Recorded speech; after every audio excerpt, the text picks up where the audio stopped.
500 खिड़की वाले चलते फिरते महल में गरीब बहू की एंट्री। हे भगवान, तेरा दिमाग कहाँ है? घर के अंदर गाय और कुत्ते घुसे जा रहे हैं और तू किवाड़ खोलकर संगीत सुन रही है। अब पूजा घबराकर अपनी आंखें खोलती है और फटाफट घर के दरवाजे से गाय और कुत्ते को भगाती है। हट हट, दूर हो जा यहाँ से, सारा घर गंदा कर दिया। यह तो दरवाजा खोलते वक्त तुझे सोचना चाहिए था। अब तो हो गया सारा घर गंदा। अब गाय और कुत्ते वहाँ से चले जाते हैं। माँ क्या है, आप मुझे डांटना बंद कीजिए। आपको पता है ना मुझे घर में खिड़कियों का कितना शौक है, लेकिन फिर भी हमारे घर में एक भी खिड़की नहीं है, जिस वजह से मुझे दरवाजा खोलकर बाहर का नजारा देखना पड़ता है। पता नहीं तेरे सर पर ये खिड़कियों का भूत क्यों सवार है, जब देखो तब खिड़की खिड़की। क्या है खिड़की में ऐसा? माँ, खिड़की में एक सुकून है, एक ऐसा सुकून जिससे इंसान को शांति मिलती है। जैसे मान लीजिए शाम को खिड़की के सामने बैठकर चाय पीना और बाहर का नजारा देखना कितना प्यारा लगता है। वही सुकून चाहिए मुझे।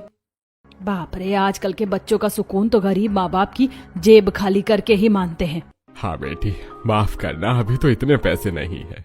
कोई बात नहीं पिताजी, मैं ऐसे भी खुश हूँ।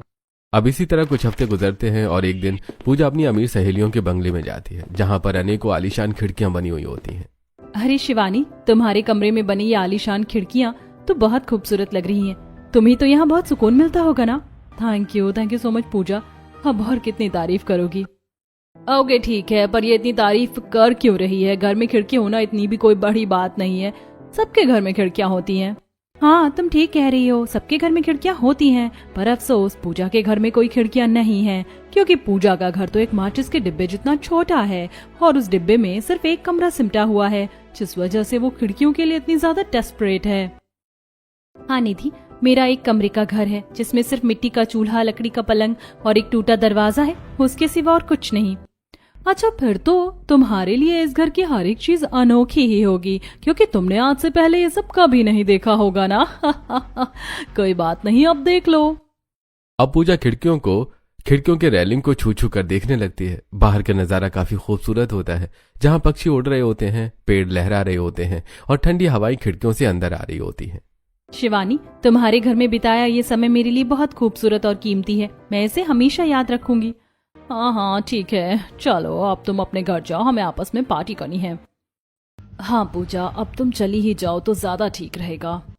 अब पूजा उदास होकर वहां से अपने घर आ जाती है। इसी तरह कुछ हफ्ते गुजरते हैं और एक रोज पूजा अपने मोहल्ले के मशहूर मंदिर में आती है, जिसका नाम हवा मंदिर होता है, क्योंकि उस मंदिर में करोड़ों खिड़कियां बनी हुई होती हैं और उन खिड़कियों से हवा तेजी से आसपास हुआ करती थी। इस मंदिर में बनी अनेक खिड़कियों से आती है ठंडी ठंडी हवाओं में कितना सुकून है। मन करता है इन खिड़कियों के पास ही खड़ी रहूं और ठंडी ठंडी हवाओं को महसूस करती रहूं। काश मेरे भी घर में एक ऐसी सुंदर खिड़की होती तो मुझे अपने घर में घुटन का जरा भी एहसास नहीं होता। दूसरी तरफ फसल की कटाई करते पूजा के पिता। हे भगवान, दिन रात फसल की कटाई कर रहा हूँ। अब इस साल तो इतने पैसे जुड़ ही जाएं जिससे मैं अपनी बेटी की शादी पूरी विधि विधान के साथ एक साधारण परिवार में करवा सकूं। अब काफी समय मंदिर में बिताने के बाद पूजा मंदिर से घर आती है। कहाँ थी तू अब तक? इतना समय कहाँ लग गया तुझे? मैं कब से तुझे मोहल्ले में ढूंढ रही थी। तभी पड़ोसन। क्या हुआ सीता, आज फिर गायब थी क्या तुम्हारी बेटी? अरे खिड़की के चक्कर में न जाने कहाँ कहाँ भटकती है, ये तुम्हें खिड़की बनवा क्यों नहीं देती? हाँ, यहाँ इसके बाप का फसल काट काट के सर के बाल सफेद हो गए हैं और मैं इसके लिए खिड़की बनवाऊं और तू बोलेगी कहाँ थी तू? कहाँ रहूंगी माँ, मंदिर में थी। मंदिर की खिड़कियों के पास खड़ी थी, जहाँ से ठंडी ठंडी हवा का एहसास हो रहा था। सब समझती हूँ मैं, पर क्या करूँ, पैसे नहीं है। 50 साल की जिंदगी में मैंने अपने इस काल कोठरी के घर में ही बिताई है, पर मैं तुझसे वादा करती हूँ कि तेरी शादी मैं एक ऐसे घर में करूंगी जहाँ तुझे कभी ये घुटन महसूस नहीं होगी। अब इसी तरह कुछ हफ्ते गुजरते हैं और एक रात गर्मी से परेशान होकर पूजा आंगन में आकर बैठ जाती है। तभी पीछे से सीता भी आती है। क्या हुआ, कमरे से बाहर क्यों आ गई? यहाँ देख कितने मच्छर उड़ रहे हैं। तो और क्या करूँ माँ, गर्मी से परेशान हो रही हूँ, सांस भी नहीं लिया जा रहा है घर में। लेकिन अफसोस कि घर में कोई खिड़की नहीं है और अगर मैंने सारी रात दरवाजा खोल कर रखा तो घर के अंदर कुत्ते, गाय, बिल्ली ना जाने क्या क्या घुस जाएंगे। तभी पीछे से आता नकुल। माफ कर दे बेटी, मैं तेरी सभी परेशानियों को देखने के बाद भी तेरे लिए कुछ नहीं कर पा रहा हूँ। कोई बात नहीं पापा, आप परेशान क्यों हो रहे हैं? मैं आंगन में बैठी हूँ ना थोड़ी देर, अच्छा महसूस कर लूँ, उसके बाद घर में जाकर काम कर लूंगी। ये सुनकर नकुल और सीता वहां से चले जाते हैं। वहीं पूजा रात 3 बजे तक घर के आंगन में ही ठंडी हवा के लोभ में बैठी रहती है और फिर घर में आकर सो जाती है। इसी तरह कुछ हफ्ते गुजरते हैं। धीरे धीरे पूजा खिड़की के लिए बहुत परेशान होने लगी और एक दिन पूजा अपने घर के दीवारों पर चौक से एक सुंदर खिड़की ड्रॉ करती है। लो, बना लिया आखिरकार मैंने भी अपनी मिट्टी के घर में सुंदर सी खिड़की। ये मेरी काल्पनिक खिड़की है। पूजा इतना कहती है कि तभी उसकी 2 सहेलियां उसके घर में आती हैं और उसे दीवारों पर खिड़की ड्रॉ करते हुए देख लेती हैं। अरे बाप रे पूजा, तेरी गरीबी देखकर अब तो मुझे तरस आ रहा है। तुझे खिड़की की इतनी तड़प है कि तू अपने हाथों से दीवार पे खिड़की ड्रॉ कर रही है। अरे क्या तेरे माँ बाप सच में तेरे लिए एक छोटी सी खिड़की नहीं बना सकते? मुझे तो हंसी आ रही है कि पूजा अपने सपनों को दीवारों पर ड्रॉ करके पूरा कर रही है। हाँ, तुम्हें हंसी आ सकती है, लेकिन मैं अपने माँ बाप की आर्थिक स्थिति को समझती हूँ। वो अभी मुझे खिड़की देने में सक्षम नहीं है, इसीलिए मैंने ये खिड़की अपने हाथों से ड्रॉ किया है। ये सुनकर पूजा की सभी दोस्त वहां से चली जाती हैं। वहीं सीता ये दृश्य जब देखती है तो उसकी आंखों से झरझर आंसू गिरने लगते हैं। बच्ची, मुझे माफ कर दे। मैं तुझे तेरे मन के मुताबिक खुशियां नहीं दे पा रही हूँ। आखिर तूने अपने आप को खुश करने के लिए खुद ही दीवार पर ये सुंदर सी खिड़की बनाकर रख दी, लेकिन अफसोस कि ये खिड़की तुझे बाहर का वो खूबसूरत दृश्य नहीं दिखा सकती जो तू देखना चाहती है। कोई बात नहीं, जो है जैसा है, मेरे लिए यही मेरी खिड़की है माँ। अब इसी तरह कुछ हफ्ते गुजरते हैं और एक दिन पूजा नदी किनारे आती है जहां उसे एक अनजान शख्स की पानी में डूबने की आवाज आती है। अरे ये तो किसी की डूबने की आवाज है, पर क्या सच में कोई डूब रहा है? नहीं, ये सोचने समझने का टाइम नहीं है। मुझे पानी में कूदकर देखना चाहिए कि आखिर ये आवाज कहाँ से आ रही है। अब बिना देरी किए पूजा पानी में डुबकी लगाती है और तैरते तैरते उस अनजान शख्स के पास पहुंचती है और उसके हाथों को पकड़कर कहती है, अरे आप ठीक है? आप डूब क्यों रहे थे? क्या आप यहाँ सुसाइड करने आए थे? बताइए। अरे अगर आप सुसाइड करने आए भी थे तो मेरी बात सुनिए, सुसाइड कोई सोल्यूशन नहीं है। अपने माँ बाप के लिए सोचिए। अरे तुम पागल हो, मुझे स्विमिंग आती है, वो भी बहुत अच्छे तरीके से, और मैं डूबा नहीं हूँ। मैं तो बस यहाँ तैरने आया था, ना कि सुसाइड करने, स्टूपिड लड़की। अब घबराकर पूजा फौरन उस शख्स के हाथ को छोड़कर पीछे होती है। माफ कीजिएगा, मुझसे गलतफहमी हो गई। अच्छा, मैं चलती हूँ। इसी तरह कुछ हफ्ते गुजरते हैं और एक दिन सड़क पर कुछ लोग तरुण के साथ मारपीट कर रहे थे क्योंकि अचानक से तरुण की कार एक लेबर के ठेले से टकरा गई थी। अरे तू है कौन? तेरी हिम्मत कैसे हुई लाचार लेबर के ठेले पर अपनी गाड़ी ठोकने की? अरे नहीं, आप गलत समझ रहे हैं, मैंने ये सब जानबूझकर नहीं किया। अरे भाई, किया तो तूने सब कुछ जानकर ही है, और तू इस गांव का भी नहीं लगता। तुझे तो हम छोड़ेंगे नहीं। अरे मारो इसको, इसके साथ कोई नहीं है, ये अकेला शख्स है। अब सभी लोग तरुण को लाठी से मारने जा ही रहे होते हैं कि तभी वहां पर पूजा आती है और अपने दोनों हाथ फैलाकर तरुण के सामने खड़ी हो जाती है। 1 मिनट, साइड हटिए आप लोग। ये मेरे साथ हैं, मैं इन्हें जानती हूँ और ये इसी गांव के हैं। और हाँ, जब ये कह रहे हैं कि इन्होंने ये सब जानबूझकर नहीं किया, तो आप इस तरह किसी अनजान शख्स पर कैसे चढ़ सकते हैं? अब पूजा अकेले सबसे लड़कर झगड़कर तरुण की मदद करती है, जिसके बाद सभी लोग वहां से जाने लगते हैं। अब तरुण, अरे थैंक यू सो मच जी। उस दिन जो तुमने बेवजह ही मेरी मदद की थी, लेकिन आज सच में तुमने मेरी मदद की है। अगर तुमने मेरी आज मदद नहीं की होती तो आज ये लोग मुझे बहुत बुरी तरीके से पीट चुके होते। Thank you so much. तुम्हारा नेचर सच में बहुत हेल्पफुल है तुम्हारा। अच्छा, क्या अब हम दोस्त बन सकते हैं? पूजा को तरुण एक समझदार सुलझा हुआ शख्स लगता है, जिस वजह से पूजा तरुण के साथ दोस्ती का हाथ आगे बढ़ाती है। अब बातों ही बातों में तरुण पूजा से उसका मोबाइल नंबर भी ले लेता है, जिसके बाद दोनों की ही रोजाना फोन पर बात होनी शुरू हो जाती है। इसके साथ साथ वो दोनों एक दूसरे से मिलने भी लगते हैं।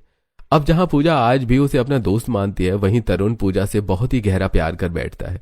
इसी तरह कुछ हफ्ते गुजरते हैं और अब दोनों ही एक दूसरे को बहुत अच्छी तरीके से जानने समझने लगते हैं। लेकिन तभी तरुण के परिवार वाले तरुण की शादी करने का फैसला करते हैं। तरुण एक बहुत ही अमीर परिवार का लड़का होता है। तरुण का घर 500 खिड़कियों का बना एक आलीशान महल होता है, जिसकी आंतरिक और बाहरी दीवारें सोने से बनी हुई थी और उस घर के नीचे सुनहरे सोने के टायर लगे हुए होते हैं, जिस वजह से वो 500 खिड़कियों वाला महल चलता फिरता महल कहलाता है। बेटा तरुण, अब तुम भी शादी कर लो। तुम्हारी शादी की उम्र निकलती जा रही है। कहो तो मैं जीवन साथी पर तुम्हारे लिए रिश्ते देखूं? हाँ बेटा, समय रहते शादी कर लो। फिर तुम तो जानते ही हो कि हमारे ये 500 खिड़कियों वाला चलता फिरता महल किसी एक जगह पर स्थिर नहीं रहता, और अभी तो कुछ समय पहले हमें बिजनेस के सिलसिले में गोवा भी जाना है।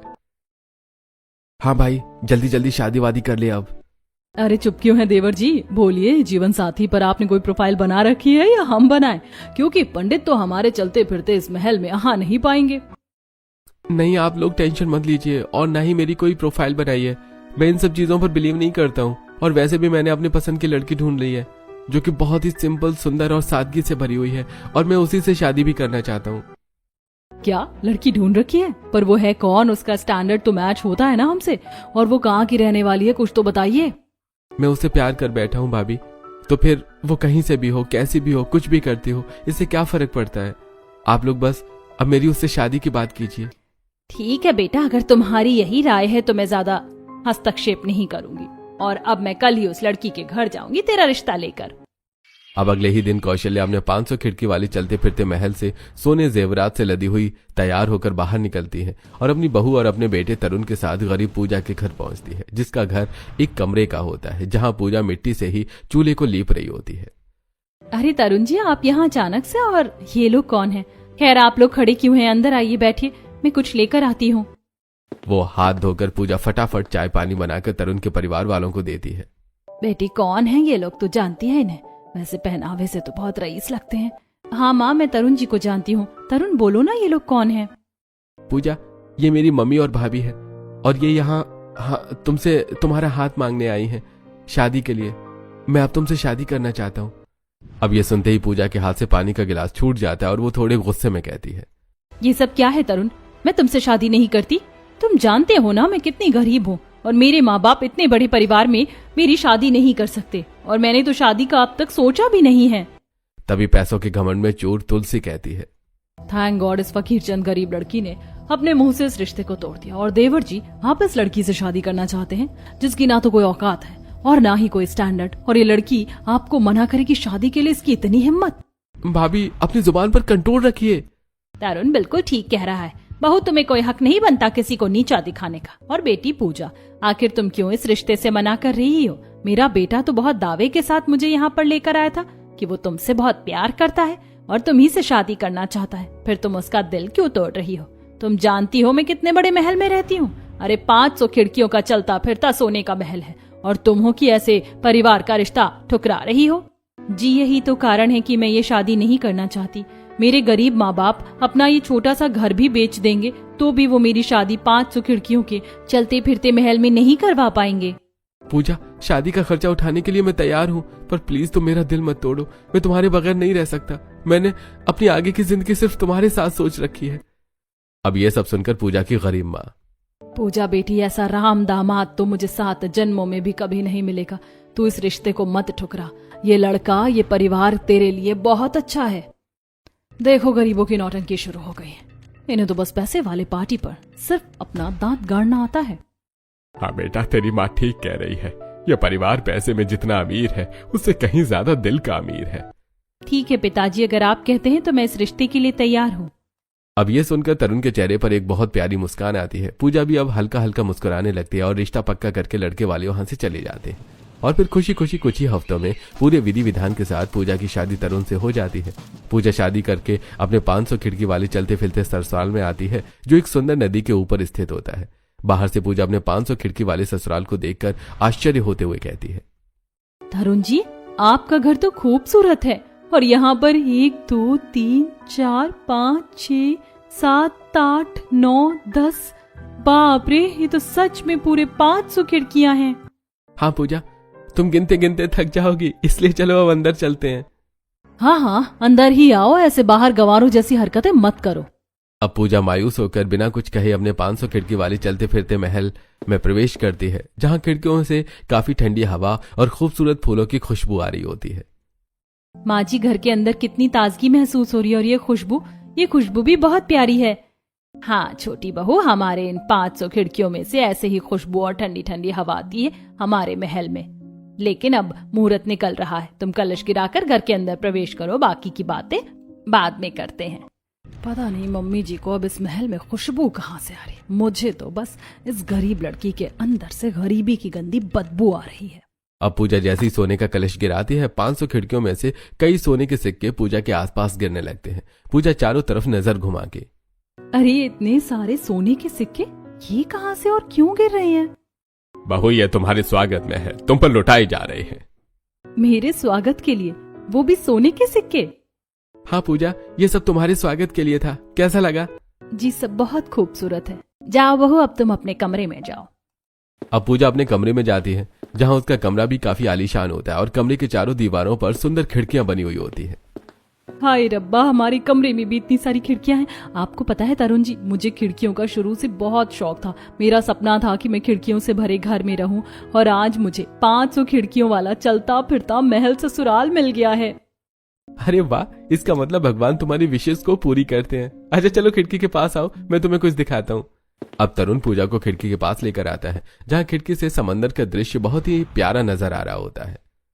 तरुण जी, ये नजारा कितना खूबसूरत लग रहा है। ये झरने, ये पहाड़ और ये पंछियां कितनी प्यारी आवाज में चहचहा रही हैं। हाँ, मेरा तो मन ही रिलैक्स हो जाता है।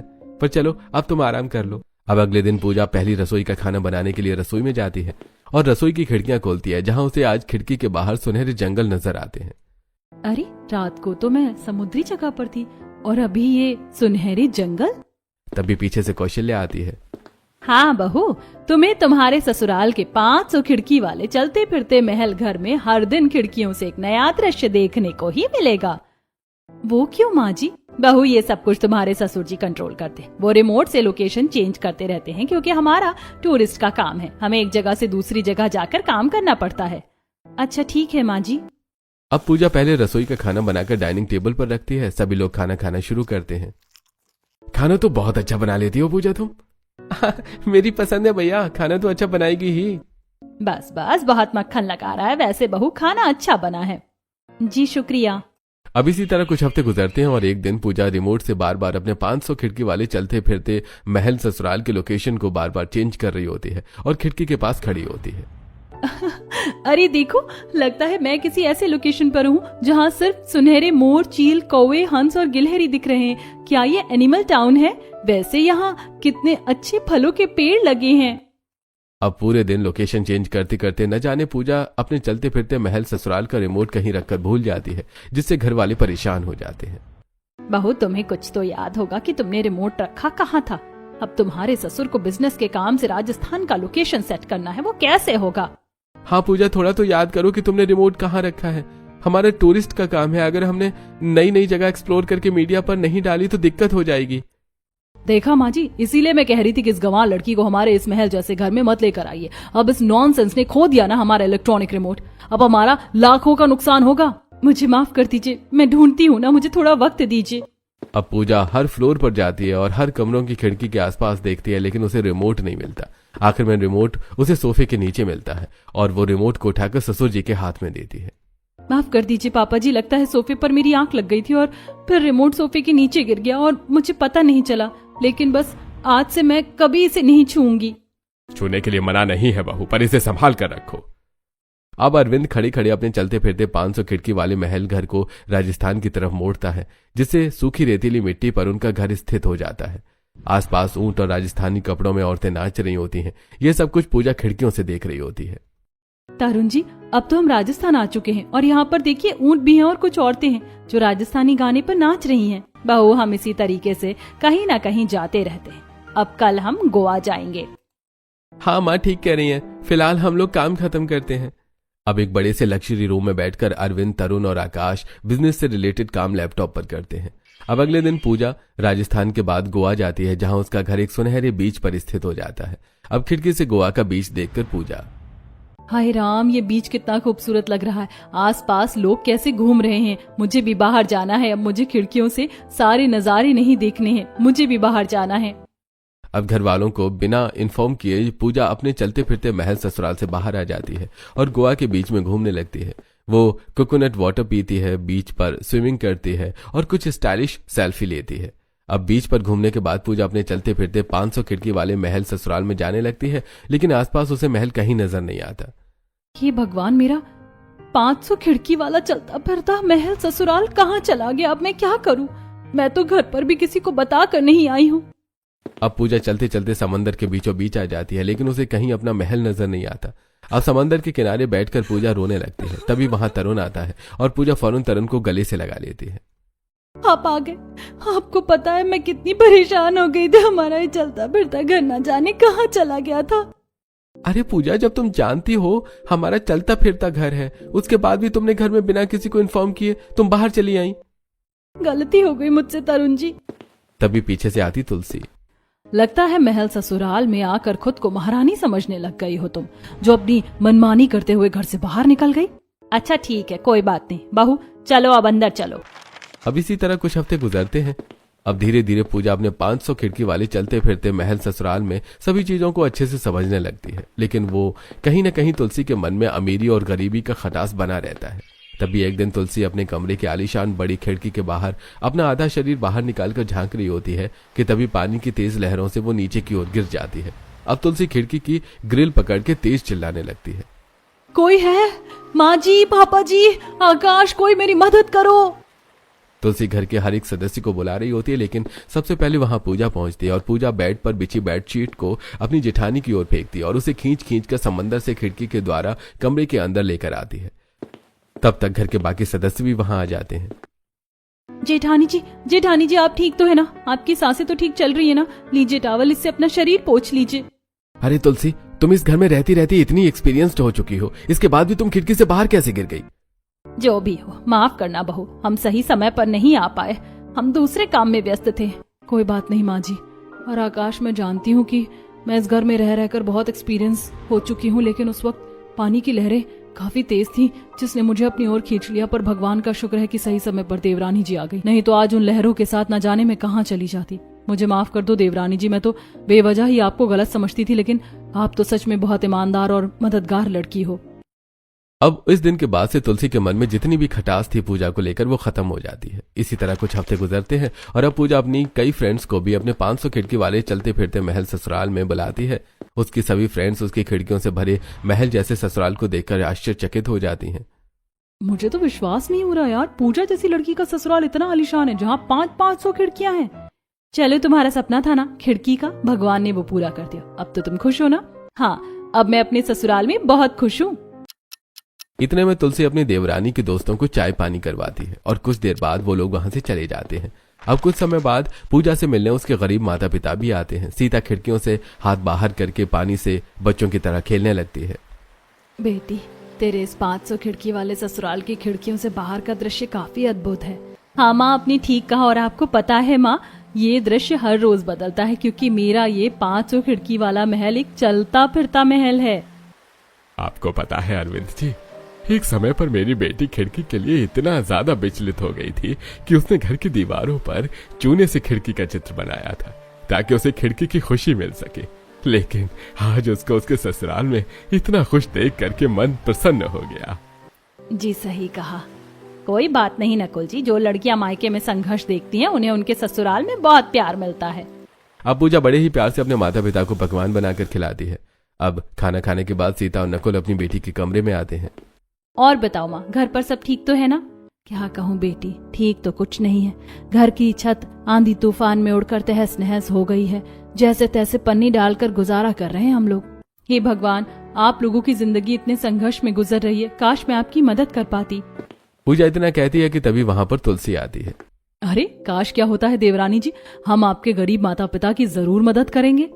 अब बाकी सदस्य भी कमरे में आकर, बड़ी बहू ठीक कह रही है, आप लोग इतनी मुसीबत से गुजर रहे हैं, आपको तो हमें ये बात पहले ही बता देनी चाहिए थी। पर कोई बात नहीं, अब हम आपके घर की मरम्मत अच्छे से करवा देंगे। हाँ, आप चिंता मत करिए। अब पूजा के ससुराल वाले उसके गरीब माता पिता के घर की अच्छे से मरम्मत करवा देते हैं, जिसमें पूजा के गरीब माता पिता खुशहाल जिंदगी बिताने लगते हैं। वहीं पूजा भी अपने ससुराल में बेहद खुश रहने लगती है।